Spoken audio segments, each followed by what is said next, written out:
In this short video, I'd like to show you how you can get unique entries out of a list. Now, in a couple of the other videos, I've handled duplicates, but what I wanted to do here was show you how you can extract unique entries out of a list, and I'll show you 3 different ways. Hopefully I can do that in the minute to do it. One of the ways does require you to have the subscription version of Excel, okay? So just a heads up on that, the first one. Let's see how we can do it. Okay, so let's start. So to get the unique list here, I'm going to type equals unique. So this is the one that requires the current version, the subscription version of Excel, and it's the unique function. Hit enter and your job is done. Okay.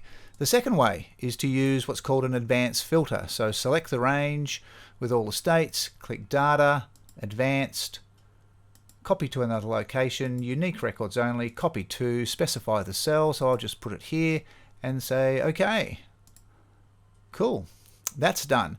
And lastly, we can use a pivot table to do this. Go insert, pivot, I'll put it here and click OK, and all we do, I'll move the timer out of the way, drag, just click states, we'll put the states in the row, and we're done. You might want to get rid of the grand total in that case. Let's stop that. So there's 3 different ways. Now, the first way is the preferred way, because this is dynamic. So if I put something here that's just not a state, but just some text, and hit enter, it automatically updates. Okay, so that's the new unique function in Excel.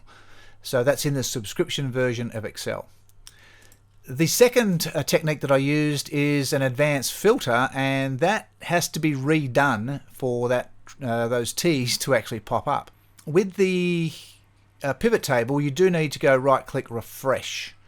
Okay, and then the T's will pop up. Now, in general, obviously, unique is the preferred option, but if you don't have that, then probably the pivot table is the next best option to get a dynamic listing of the unique entries in that range.